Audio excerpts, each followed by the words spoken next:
Now, let's get into the whirlwind that is the Eagles' off-season drama. The rumor mill won't stop spinning, and one name in particular is setting the internet on fire: Jair Alexander. CBS Sports' Cody Benjamin threw a bombshell yesterday, predicting that the Eagles will ink Alexander to a one-year, $16 million deal. That's a serious chunk of change for a guy who's missed significant time due to injuries. So, what's the fan base thinking? Is $16 million too steep for a player who's undeniably a game changer when healthy, but has durability concerns? Look, if Jair Alexander can stay on the field, that kind of investment makes sense. He elevates the secondary and can swing momentum in a heartbeat. But if injuries persist, that price tag might sting, especially when you factor in the other young talents already vying for snaps. Adoree Jackson, Mac McWilliams, and the fan-favorite hopeful, Key Ringo.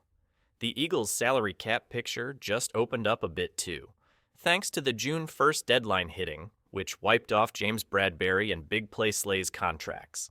Don't forget the little savings from trading Bryce Huff either. Money's there, but is $16 million too high to bet on Alexander's health? That's the million-dollar question. Switching gears, let's talk about a key piece with a contract that's quietly ticking down: Reed Blankenship. The linebacker got an extra year last season, which means 2025 will likely be the final chapter of his current deal before free agency.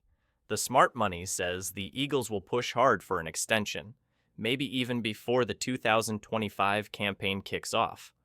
Blankenship, alongside Cameron Coop and Quinnen Williams, forms a young and promising defensive core that fans are eager to see locked in long-term. Speaking of defense, I had the chance to catch up with Zack Bourne recently on the Philly Talk podcast. Zack's confidence is off the charts heading into year 2 under the Fangio scheme. His mindset?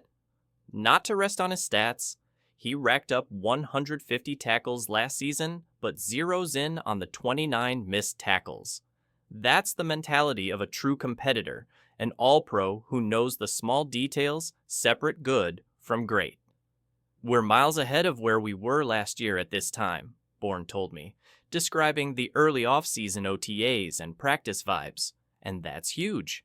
Year 2 in Fangio's system promises to be a different beast.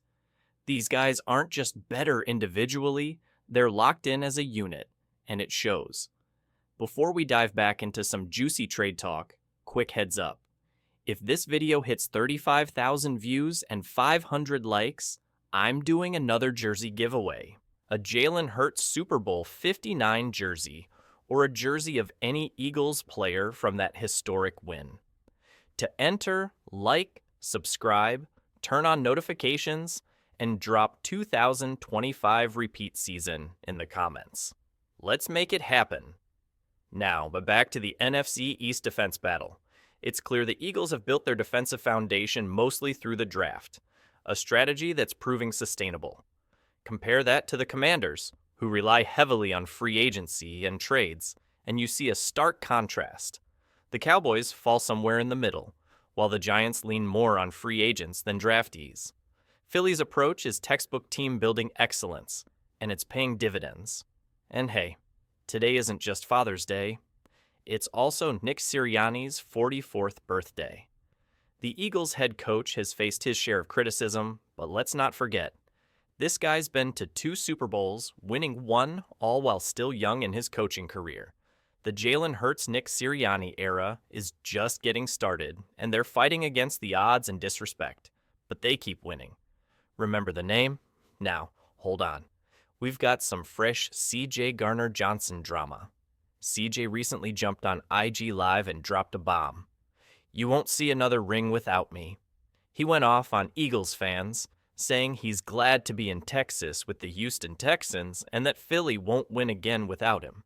That's some strong stuff, especially considering he was traded away due to salary cap issues and team strategy.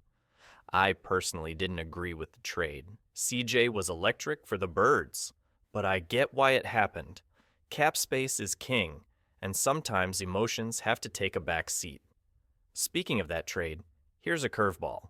The Eagles acquired Kenyon Green in return, but word on the street is he might not even make the 53-man roster. Yes, that's right. Green, a former first-round pick, currently looks like a third-string offensive lineman, behind the likes of Kendall Lamb, Trevor Keegan, and Drew Kendall in practice squad pecking order. If Green doesn't stick, that trade looks even worse in hindsight, giving up C.J. Garner Johnson and getting nothing immediate in return. But hey, this is the Howie Roseman way. Not every move is a home run.